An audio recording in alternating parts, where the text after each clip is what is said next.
Apakah kamu tahu bentuk bawah permukaan bumi? Apakah di bawah permukaan bumi itu merupakan batuan, tanah, mineral, fosil, atau bahkan air? Studi terkait hal tersebut, salah satunya dilakukan oleh kelompok kerja Geofisika Dasar dan Terapan, yang merupakan bagian dari kelompok kerja Geoscience Pusat Survei Geologi. Subkelompok kerja teknis yang dikenal sebagai GFDT ini bertugas melaksanakan survei geofisika yang diperlukan sebagai data dasar kebumian yang pada umumnya digunakan untuk aspek kebumian, dan khususnya menunjang kebutuhan kelompok kerja teknis lain di Pusat Survei Geologi.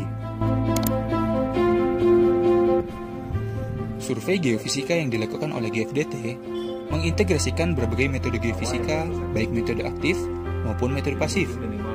Metode-metode ini dipilih berdasarkan jenis dan estimasi kedalaman target survei dengan informasi geologi yang tersedia. Metode geofisika aktif merupakan metode yang memerlukan intervensi manusia. Metode ini dilakukan dengan cara memberikan impuls ke dalam bumi dan merekam respon yang dihasilkannya. Sementara itu, metode geofisika pasif merupakan metode yang dilakukan dengan cara merekam sifat fisis alami yang dimiliki oleh bumi itu sendiri. Instrumen yang digunakan dalam survei tersebut diklasifikasikan berdasarkan jenisnya dan disimpan pada 6 ruangan alat yang terletak di gedung sarana penyelidikan.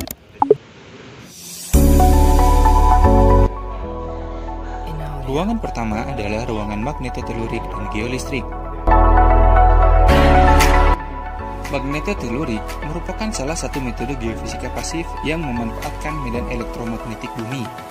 Metode ini mengukur nilai konduktivitas batuan yang hasil akhirnya digambarkan dalam bentuk peta tahanan jenis. Magnetotelurik umum digunakan dalam eksplorasi panas bumi.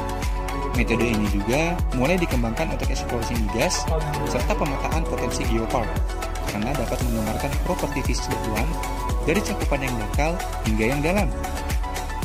Berbeda dengan magnetotelurik, metode geolistrik merupakan metode geofisika aktif yang dilakukan dengan cara menginjeksikan arus listrik ke dalam bumi.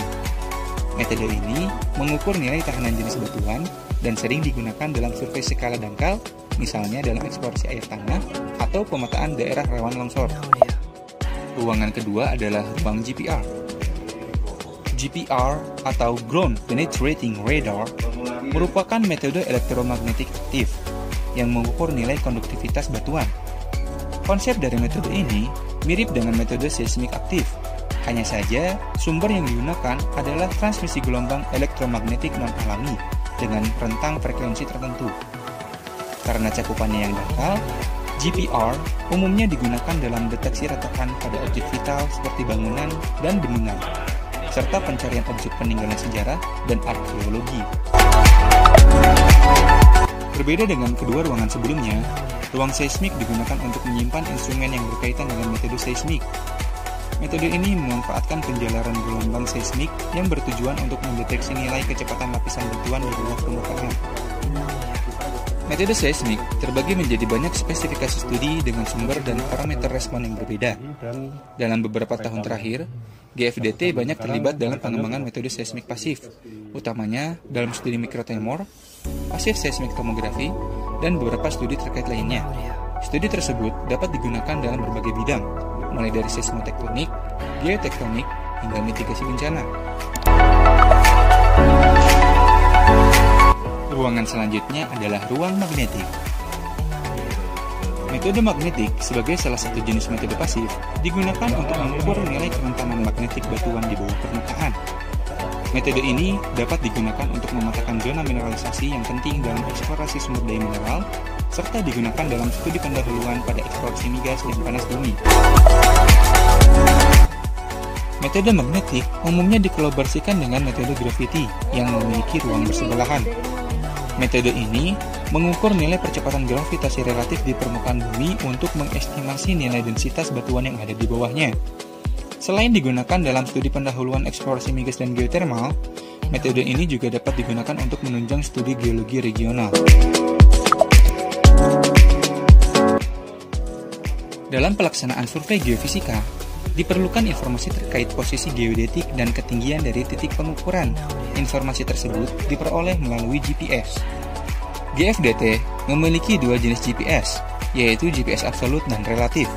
Pada GPS absolut, Koordinat suatu lokasi ditentukan melalui pengukuran dari satelit terdekat, sedangkan pada GPS relatif, koordinat suatu lokasi direferensikan pada suatu titik yang koordinatnya sudah diketahui.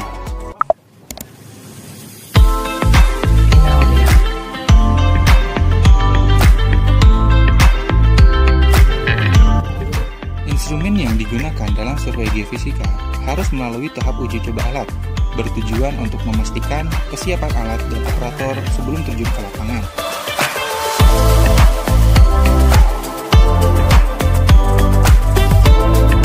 Saat pengukuran di lapangan, diperlukan peta lokasi titik pengukuran serta pengetahuan dasar geologi daerah sekitar. Pengetahuan tersebut akan berguna dalam pelaksanaan survei, misalnya dalam survei geomagnetik.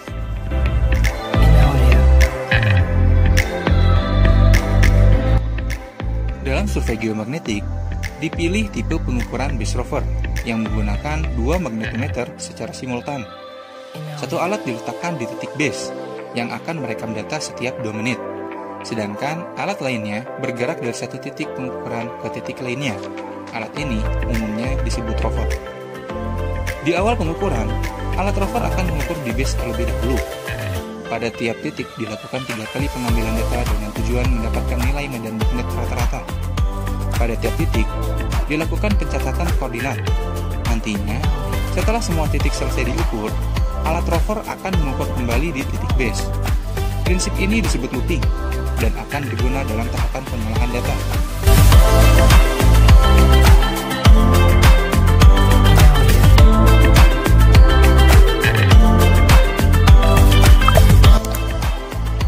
Berikutnya, dilakukan pengukuran metode GPR.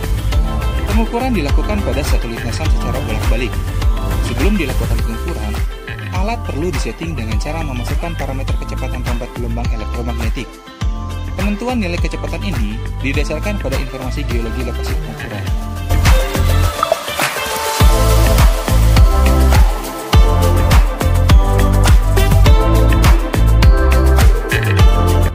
Pada hari kedua di lapangan, dilakukan pengukuran microton array dan single station.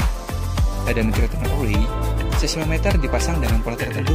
Selanjutnya, seismometer tersebut akan merekam data seismik permukaan dalam rentang waktu tertentu. Pada pengukuran microton single station, pengukuran dilakukan di titik-titik yang telah ditentukan. Pengukuran dilakukan selama kurang lebih 30 menit.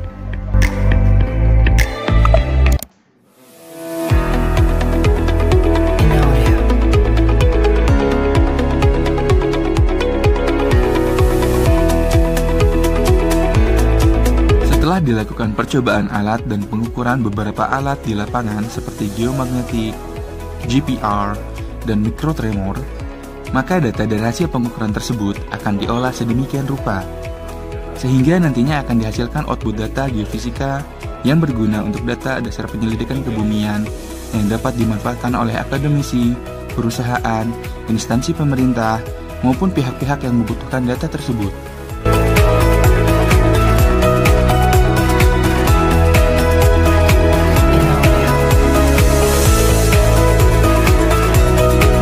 Itulah sekilas tentang kegiatan kelompok kerja geofisika dasar dan terapan di Pusat Survei Geologi, Badan Geologi, Kementerian Energi dan Sumber Daya Mineral. Semoga bermanfaat. Terima kasih.